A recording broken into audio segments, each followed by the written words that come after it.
Ladies and gentlemen, thank you for bearing with me through technical difficulties where I'm just an idiot.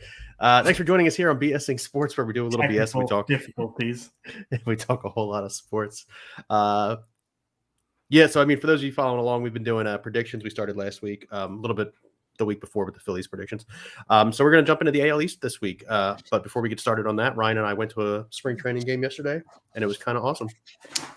Yeah, actually, I had a blast. Stadium that I'd never been to before, right out in Lakeland, not terribly far from us, home of the Detroit Tigers for spring training. And it was quite a nice stadium, given the fact that spring training fields generally aren't built up. They had a couple different murals we took pictures of. And it was just a great experience, especially basically leaning on the Phillies dugout, which was awesome. I got a little salute from Paco Figueroa. We got some great pictures. And when I say we, I mean you. I mean, you got some fantastic pictures. I mean, Allie edited them. My wife edited them. She helped me out a whole bunch on that. But yeah, we did end up with, I think, like 5 or 6 pretty decent photos out of the 300 that I took. So, there's that. Watched Ranger do a pretty good job, too. 3 innings, 1 hit. Yeah. And it's not doubled. So, the guys that are going to play every day for the Phillies did pretty well. There weren't many of them there, but. All right, so let's get into it. First team we're going to be talking about, you already saw it come up on the screen. It's going to be the New York Yankees. Recap from last year. They went 82-80 and missed the playoffs for the first time since 2016. Give me your feedback on that there, Ryan. Yeah, I mean, I don't think they'll finish that bad again. That's my initial feedback. They made a couple of huge additions in the offseason. We'll get into that in a little bit. But yeah, the Yankees have a certain expectation that they are perennial World Series contenders, and I know they haven't spent as much money as they usually do over the last 10 years or so with the change in ownership from one Steinbrenner to the next. But yeah, the expectations for the Yankees is a little different this year.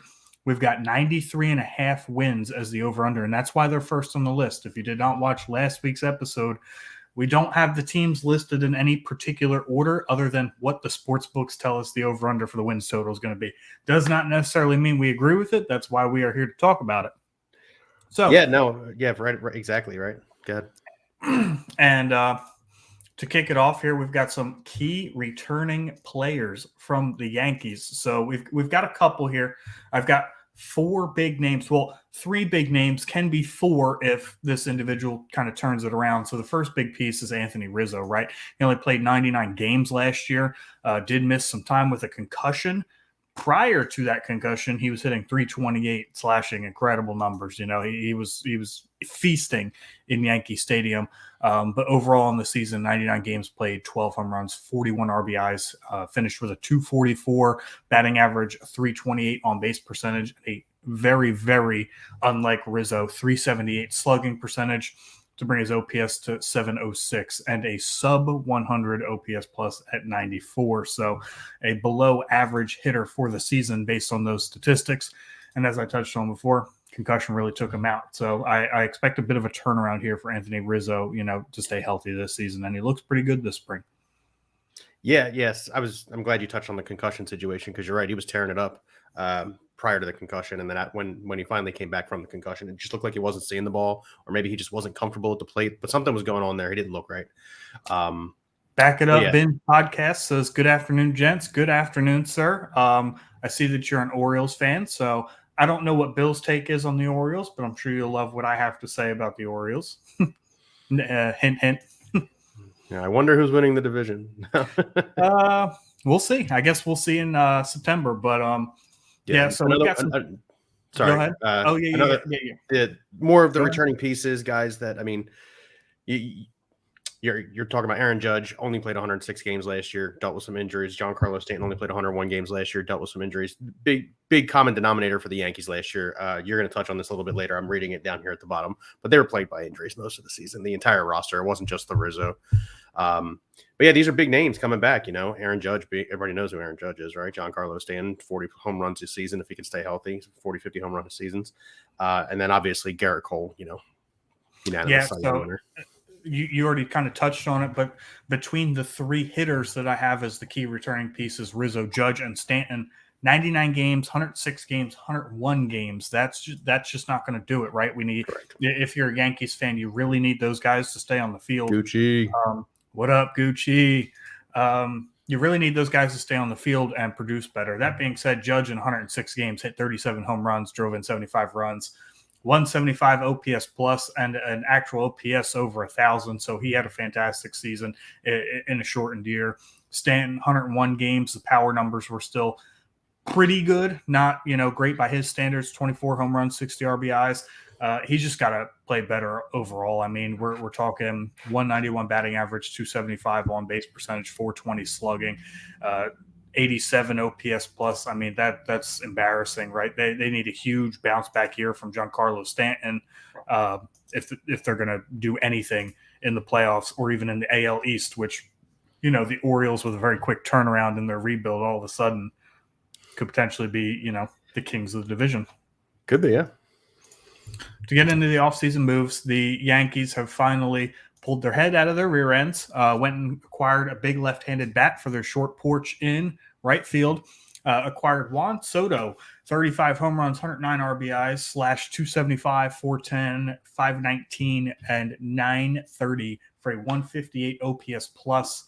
The big caveat for Juan Soto is this is the last year of his rookie contract. He is on his last year of arbitration eligibility, so he will be a free agent this upcoming offseason, potentially looking for huge payday numbers should he stay healthy in New York. They also added Alex Verdugo and Marcus Stroman. Stroman went 10-9 with a 3.95 ERA last year. So I would say that the Yankees got better. They should build on 82 and 80. I don't think they'll finish that bad, especially if you factor out the injuries. Yeah, and I mean, again, I touched on it a little bit already. You've touched on it a bit. You got your biggest players only playing 100 games a year isn't going to get it done, right? Obviously, kind of fortunate you went 80. You went positive last year at 82 and 80. Especially with just how bad the rotation looks after Garrett Cole, who, by the way, won his first unanimous Cy Young in general, but AL Cy Young, going 15-4. A whip under 1, a 2.63 ERA, 222 strikeouts, and a 2.63 ERA. Fantastic season. I think it was a little bit overdue as far as a Cy Young goes for Mr. Garrett Cole, but fantastic season. Yeah, absolutely. But yeah, so again, like I said, they fortunate to be 82 and 80 last year. Since we're jumping into predictions here, I'll just give you mine. I've got them at 88 wins. I do think they're better than they were last year. It's just that the rest of this division, this is one of those divisions where most of the teams in the division are really good. It's not like the NL East where it's just the Phillies and the Braves. You got 4 teams in this division that can bat.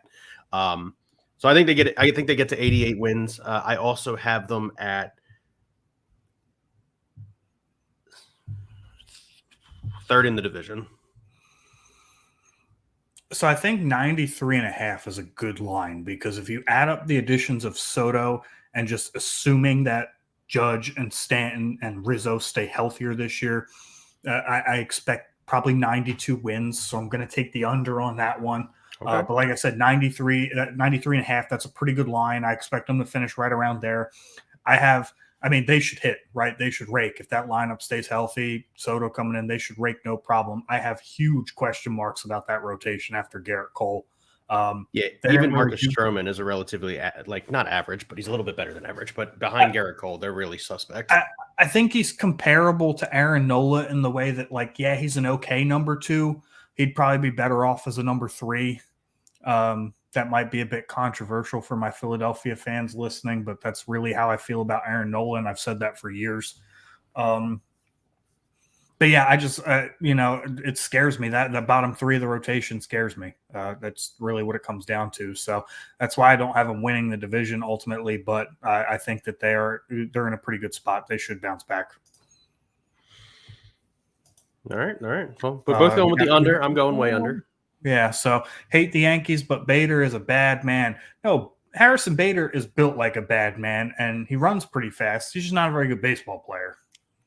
That's the honest truth of it. Hell of an athlete, right? And he's sculpted like a Greek god sculpture, but he's just not a good baseball player. That's the reality of the situation. All right, let's move into the next team. We got the Orioles last season finishing at 101 and 61. Like Ryan already said, they had that turnaround. They hit that turnaround real quick. You got guys like Adley Rutschman. We'll get into the returning players. They did get swept by the ALDS by the Texas Rangers, who inevitably went on to win the World Series. But yeah, so over under for the Orioles this season is 90.5. Let's talk about their key returning pieces. Yeah, so the returning players for the Orioles. Where do I start, right? Because one of the best farm systems in baseball has, for the most part, at least provided early dividends for them, headlined by the aforementioned Adley Rutschman, 20 home runs, 80 RBIs, 92 walks, right? He was definitely touted as somebody who has a great eye coming out of Oregon State, and he showed that immediately, right? 92 walks, slash 277, 374, 435 for an 809 OPS and a 128 OPS plus. And then we get into the nitty gritty of it, right? Because I don't think off the top of my head that there's one player in the Baltimore lineup that's over 30 years old, right? They've got Santander, they've got Gunnar Henderson, who I'm going to talk about here next. Jackson Holliday should make his major league debut. There's just young guys everywhere. They're really Ryan young. Mountcastle at first base. I mean, they've got young guys everywhere. So Gunnar Henderson, 100 runs scored this past year, 28 home runs hit, 82 RBIs, slash 255, 325, 489, and an 814 OPS, a 125 OPS plus. A staple moving forward for this team. That being said, he is probably going to move to second base to fill the hole that Adam Frazier has left. I have not watched him play in spring training, so maybe he's somewhere else, but I know they lost Adam Frazier in the offseason, and with Jackson Holliday, his inevitability of being called to the majors this year, I would imagine they go ahead and just, get that double play combination, locked up and secured for the next few years. And then, like I said, Jackson Holliday right now still labeled baseball's number one prospect, but that'll change obviously once he meets the criteria. I would be surprised if he's not on the opening day roster, Jackson Holliday. I would too. And I have high hopes for Jackson Holliday. He's such a good baseball player. Now, their pitching was consistently good last year. There wasn't necessarily a standout guy, but if I had to choose one, it'd be Kyle Bradish. 12-7 with a sub-3 ERA at 283, a 104 whip, and a 146 ERA plus.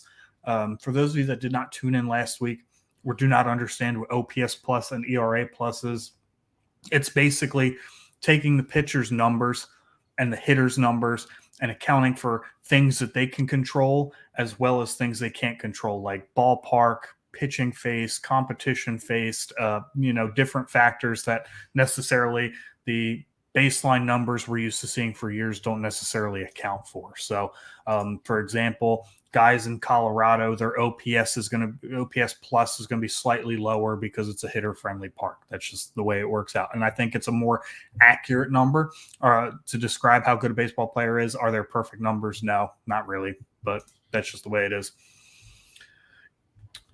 Off-season moves.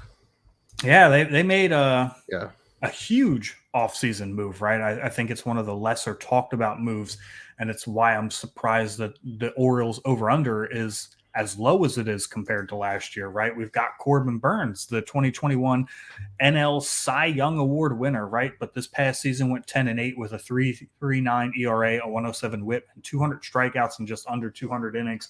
That is a huge addition for a team that lost their ace in Kyle Gibson in the offseason. I think it's a huge upgrade for them, and it gives them a true top of the rotation arm, right? We've seen Corbin Burns dominate for the last few years in baseball, and it's a very good addition for them, as well as adding Craig Kimbrell. Now, Phillies fans are very familiar with Craig Kimbrell. Ultimately, Craig Kimbrell's probably going to be a first ballot Hall of Famer, if not, the first couple, right? He's one of the more elite, dominant. I think he's a first ballot, of his time. But he'll have some big shoes to fill, replacing an all-star closer in Felix Bautista, who had Tommy John surgery last year, so he will miss the entirety of the 2024 season. Last and not least, but the other notes, I mean, you already mentioned it. You've alluded to it. We can talk about it really quick because we don't really need to. They have a phenomenal farm system, so much so that they have 5 of the top 32 prospects in baseball. At one point last year, they had 8 of the top 100. Now, some of those guys have graduated to no longer prospect status, but they're still very young and still have a lot of developing to do. So, that being said, Bill. I've got them winning the division. I also have them I got them winning 100 games again. I've got them in triple digits yet again. So I'm going over. I'm going over big at 162. Yeah, I'm taking the over here as well. I also do have them winning the division. I'm not quite as confident about that. I'm like 95, 96 games. It does get a little shaky when you talk about teams as young as the Orioles are. Yeah. Can they all consistently build off the season they had? I do expect, a couple of those young guys to regress, a couple of guys to go through the ebbs and flows of MLB seasons. But the reality is, on paper, this team is a better team than they were last year, slightly with the addition of Corbin Burns. That they filled probably their biggest need, getting a top of the arm rotation or top of the rotation arm. And I'm actually shocked that sports books have them not only behind the Yankees, but over under 10.5 less wins than they had last year. I think they clear that, by a couple wins and win this division. I think that's pretty easy for me. All right, so lock in those bets. We both are on the under for the Yankees and on the over for the Orioles. Yeah, so next we've got the Blue Jays. Yeah, again, talking about Ryan already said it. We're just doing this based on what Sportsbook is telling us the over-unders are. Last year, they go 89-73. They are swept in the wild card by Minnesota. They are sitting with an over-under at 86.5 for this upcoming season, about 2.5 games less than they won last year. And I think that's a pretty good number. Yeah. Again, we'll get into predictions later, but the key returning pieces for the Toronto Blue Jays, it's basically everybody. I mean, basically everybody that you could think of, right? So Vladimir Guerrero Jr. is coming back, 26 home runs, 94 RBIs, 117 OPS plus. Not his best year last year.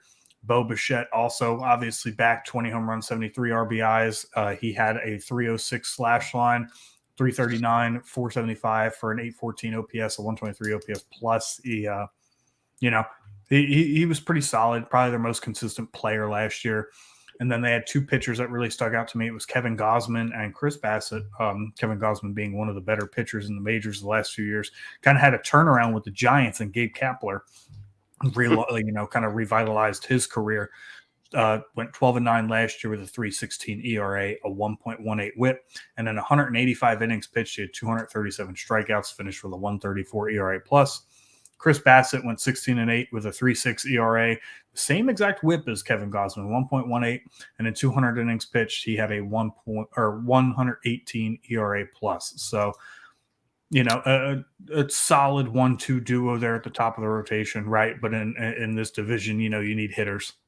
Yeah. I remember when Chris Bassett signed with the Blue Jays last year, and then the Phillies turned around and got Taijuan Walker. I was all pissed off.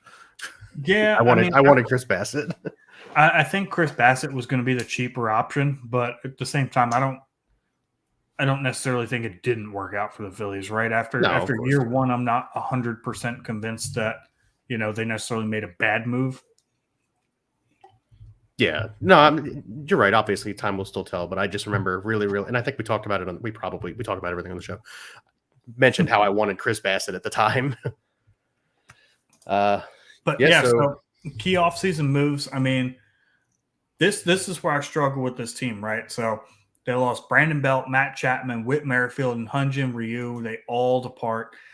And pretty much the only notable name they added was Justin Turner. And at this point, who is Justin Turner at almost 40 years old, right? He's not going to be playing the field anymore. So I think it's actually kind of baffling that that the sports book has, just a 2.5 win difference from last year to this year when they've lost so much more production than they added. It really seems like to me that the Blue Jays are just relying on those young pieces I talked about, as long as, with Alejandro Kirk, Kevin Biggio. I feel like they're just really relying on them to bounce back and grow and be the players that they can be. And if that does happen, that's good for the Blue Jays, right? I mean, these guys were all show-out rookies, obviously. Most of the aforementioned names are sons of former big leaguers, right? We've got, obviously, Vlad Guerrero. We've got Dante Bichette. We've got Craig Biggio. So we've got some bloodline there for baseball. But if they do not bounce back and they kind of stay the way they were last year, and that's just who they are as players, then the Blue Jays are in for potentially a very rough season. Like this team could very potentially finish last in the division. I don't think it's going to happen, but the floor for this team is finishing last in this division. Yeah. As such, all the wonderful information and statistics Ryan pulled up, I keep looking at. I got him at 86 wins, so on the under, but like right on the under, right? I think this over under is spot on, 86 wins. I've got them at 86, finishing 4th in the division. Yeah, I think 86 wins is a good number. I'll take slight over, but that's because I think those players do bounce back to a certain extent. However, I think with the roster they have, there's no way that they compete for a division title. I think all the losses they had in the offseason, I don't think their rotation is necessarily deep enough unless Alek Manoah can turn it around, which he seems really affected by the pitch clock, right? You know, when he first came out and was pitching in April and the pitch clock had just been, enforced. I mean, he was struggling out of the gate, and then he got sent back down to the minors. It was not a good look for Alek Manoah, but hopefully he finds his way around. I've got slight over. I'm talking 87, 88. I think 86 and a half, solid number. It's just I don't know, man. If this team does not have their young players produce at a higher level than they did last year, this team's in trouble. Yeah, I 100% agree with you there. All right, next team on the docket is the Tampa Bay Rays. They're just the Rays, right? They're not the Devil Rays. Not anymore. Yeah, I didn't think so. Oh, those uniforms are pretty cool. Yeah, that's true. But yeah, so anyway, recapping last season for the Tampa Rays, they go 99-63. They're second in the division. Obviously, they get swept in the ALCS by the Texas Rangers. Common theme here in this division against the Rangers. Rangers dominated their way through the playoffs. They most certainly did. And Sportsbook has them sitting at over under of 84.5. Obviously, there's the. Do we want to address the let's the just other get it notes out of the first? way. Yeah. Let's address the elephant in the room. Wander Franco has some. How do I want to word it? Dude's a creep. Wander Franco has some off the field issues. May or may not know. The Rays finally commit to paying a player for the first time in franchise history. And with just their luck, he's probably not going to play for them ever again. I don't think he'll play for anybody ever again. So that being said, that's about all I'll say on that. But we just, you can't really talk about the Rays and their upcoming season without at least addressing it. Yeah. That being said, in the most Rays fashion possible, they have the number 4 MLB prospect who happens to be a right side infielder, shortstop, third baseman in the name of Junior Caminero. Who is 20 years old and, like I said, number 4 prospect in MLB. So if he gets called up this year, if he starts this year in the major league roster, I mean, would it shock anybody? Probably not. Now, how I think this team will fare, we will see about that. All right. Again, talking about key returning pieces. Fire away, buddy. Yandy Diaz, was the, I believe, lone all-star for the Rays last year until Wander Franco was a substitute in. 95 runs scored, 22 home runs, 78 RBIs, hit 330 on the year, 410 on-base percentage, 522 slugging for a 932 OPS and a 158 OPS plus. He is the big piece in the lineup coming back. However, they've got other bats. They've got Isaac Paredes with 31 home runs, 98 RBIs, 250, 352, 488 for an 840 OPS and a 131 OPS plus.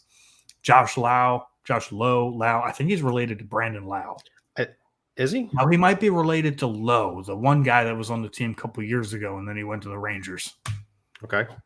He's related to one of those guys, so it's either Lowe or Lowe. So Josh L., right fielder for the Rays, 20 home runs, 83 RBIs, 32 swipes, 292 batting average, 335 on base percentage. So the variance in batting average versus OBP tells me this guy's probably a free swinger.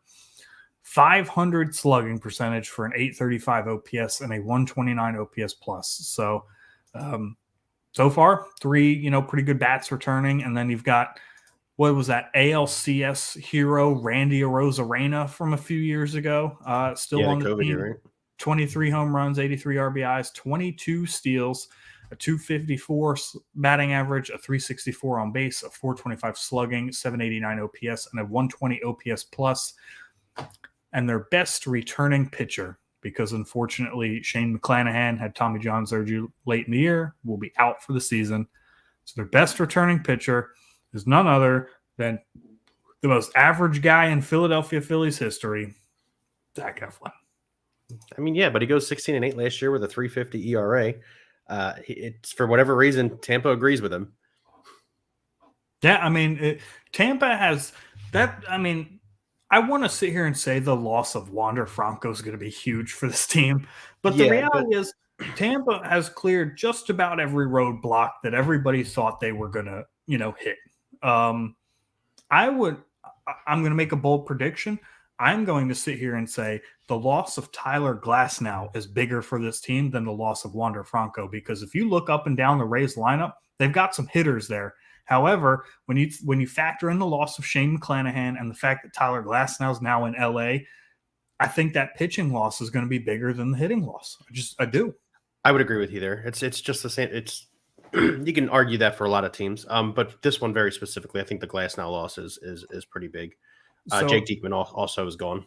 Yeah, Jake Diekman was a great relief pitcher for them in his time there. Tyler Glasnow off to LA. If you guys remember years and years and years ago, he was a big piece in the Chris Archer trade Chris Archer was going from Tampa to the Pittsburgh Pirates. The Pirates sent both Tyler Glasnow and Austin Meadows. I would say that the Rays comfortably won that trade because Meadows and Glasnow both produced in a big way for those franchises, and Tyler Glasnow will definitely be missed by the Tampa Bay Rays. So, that being said, got to go to predictions. Here's the thing about the Tampa Rays, right? Like every year we come in and we say like the over-under is somewhere in the 80s, and we're all like, oh man, we really think this 84.5 is a good number, right? We do it every year. You and I talk about it every year. And then they come out and they put up 95 wins, 96 wins, 99 wins. I don't know how they're doing it. They just keep finding ways to win in Tampa. And as a result, I've got them finishing second in the division behind the Orioles. However, I do only have them winning 90 games this year, so I've got the over. I'm taking the over as well. Like I said, I think that, the loss of Wander Franco isn't necessarily as big, especially if Junior Caminero can come in and just ball out right away. Kind of like Wander Franco did. Yeah, just plug and play. Yeah, that'd be huge. But like I said, they got hitters all up and down the lineup. I think the lineup will be fine without Wander Franco. Is it a loss? Yes. So we're not going to downplay it, but they'll survive. It's really all about the pitching. And, the Rays have been running out, guys that people, scraps from other teams and guys that nobody's ever really heard of for years. And winning. And Kevin Cash got tipped the cap, man. He's done a pretty good job managing the staff. So I think he'll get the most out of them that he can. I have them third, though, in between the Jays and the Yankees. At the pitching losses of McClanahan and Glasnow are huge. And I just don't know that they have. Kevin Cash will get the firepower he needs, get all out of him that he can. I just don't know that they have enough to catch those teams. Fair enough. All right. So let's finish it out. Let's get through the last team. It is not looking like a really solid year for the Boston Red Sox. Last year they finished 78-84. The over-under is putting them darn near right at that record at 79.5. So a game and a half better than they were last year. And, looking rough for the Bo Sox. Yeah, the key returning players, I'll be honest with you. I was doing a little bit of research before the show, trying to refresh my memory. And boy, did I need it, because when I looked at their key returning players, I was like, outside of Devers, I was like, who they got? And then I was pleasantly surprised for the most part, right? So Rafael Devers, of course, big piece, 33 home runs, 100 RBIs, 500 slugging percentage. But Tristan Kakis, going into his age 24 season, 24 home runs, 65 RBIs last year, 490 slugging percentage. So young first baseman, going to get some playing time for them full season, going to be able to show what he can do.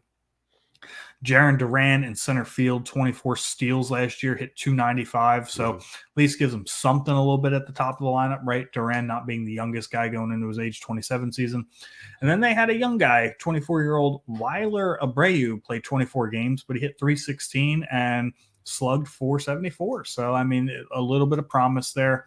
But outside of those guys, as far as returning players, I mean, it's rough. It's really, really rough. I mean, this team's ceiling is 4th in the division, and that's only if the Jays, really walk it backwards, in my opinion, like I touched on earlier. I just don't see that happening. I definitely, we'll get into how many wins I think the Red Sox have.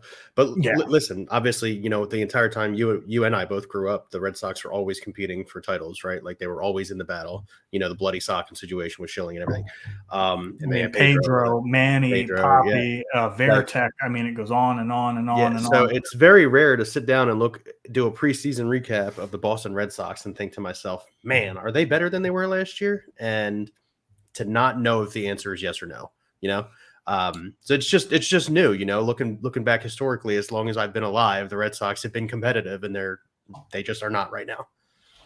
So offseason moves, and you can call it a loss, you can call it a win, but Chris Sale is finally permanently gone from the Red Sox. Interestingly enough, I saw an interview with Chris Sale, and he's probably one of the few professional athletes that has openly regretted signing his contract and the results that have come from it. I don't know if you saw that same interview or not. He was like, he's openly admitted, he's like, man, I've lost sleep at night because of, how my career has gone down in Boston, and I feel terrible about it. But ultimately, he's not giving any of the money back, nor should he. But of course not. Nor should he. But he's one of the very few professional athletes I've ever openly admit that. So good on him. They do replace him with Lucas Giolito, former Chicago White Sox pitcher who walked in free agency. So, a bit of a swap there. Probably lean Giolito at this point. Chris Sale's career looks like it's on its final leg. Other notes for this team: 4 prospects in the top 100, including Marcelo Mayer, who may or may not make his major league debut this year. I doubt it. It doesn't look like any of those 4 are particularly major league ready. But that's okay. The Sox they're not going to be a competitive team this year. Let's not kid ourselves. Let's not beat around the bush. They're just not going to be a good baseball team this year. I don't know Devers' contract situation. I think he signed it a couple years ago, and it's for big money. You think he gets traded at the deadline? Let's see what that contract is. That is a good question. Yeah, so 10 years, $313.5 million. Signed it in 2020, right? Signed it in 2018, I believe. Let me see. It was some time ago. Yeah, so I mean, he's coming up more than halfway through his contract. They're not in a win position. He probably wants to win. There's a chance that he goes to the front office and says, "No, I think I'd like a trade." Super lied to you there. So it's a backloaded, or it's actually a mid-loaded contract, right? But it just kicked in this year. Oh, yep. Okay, he ain't going nowhere. Yeah, age 27 season. So he's locked up now. Granted, age 27 season, he's not terribly old, so he can stick around for a little bit. Yeah, that's fair. Yeah. All right. Well, then that answers that question. Last but not least, they're not a good team. 79.5, I think, is honestly a little generous. I've got them winning 74 games this year. 74 games, 74 and 88. And honestly, I think that's, again, 74. It just feels generous. I think 74 is a pretty good number. I'm taking the under here pretty comfortably. Look, just looking at the rest of the teams in the division and the fact that they have to play the Jays, Rays, Orioles, and Yankees 19 times a year each, and those teams are significantly better than the Red Sox are. It's going to be dark times for Red Sox fans. I understand, but sounds like they're going through a real rebuild. A lot of teams want to stay, kind of outside the Dodgers. A lot of teams are really looking to push to stay under that luxury tax threshold. Even the Yankees have done it the last few years. So the Red Sox, seem to be taking a similar path, and I think their team performance is going to take a little bit of a hit. I mean, for what it's worth, just because teams have the money to look at the New York Mets from last year, they spent, what was it, 26% over the luxury tax, and their season was over before it got started. Just because I think they spent over 100% of the luxury tax. Like they were like half a billion dollars or something, wasn't it? it was a lot. I remember you and I sitting down and talking about it. Yeah. But yeah. So again, obviously not every team, not every franchise is going to be like that. But I think teams watch the Mets do it, and now they're a little paranoid. Look at what they did, and look at what happened. Deadline came around, they sold everybody off. Like, I think teams are scared to do the luxury tax thing because of the example that we have in front of us. Yeah, And right now, it's just the Mets. And it's crazy because people, tend to complain about the no hard salary cap in baseball and that you can build super teams. How many times do super teams even win the World Series? I mean, I don't think the Rangers were a super team. No, I mean, I guess maybe I think they were a very good team. But maybe you could consider the Astros, but the Astros had a lot of homegrown talent. It wasn't like they went out and bought everybody. Yeah, I mean, Bregman, Altuve, a lot of those guys came from in-house, like you said. So, yeah, Framber Valdez. All homegrown, right? Like, yeah, it just happens. So, yeah. But yeah, I don't have high hopes for Red Sox this year. I'm taking the under. Neither do I. Under as well. So there you have it. For the first time ever, Ryan and I agree on all the over-unders in a division. Did we? Because I took the Jays slightly over. You took them under, didn't you? You had them at 86? You're right. I did take them at 86. Sorry. Okay, well, we only had one disagreement. It's not bad. No, it's pretty good. It's pretty good. Let us know who you think's going to be right. Yeah, put it all over the Twitter or X, whatever we're calling it these days, man. I don't freaking know. That's going to do it for us here on BSing Sports, part of the BSing Network, where we do a little BS and we talk a whole lot of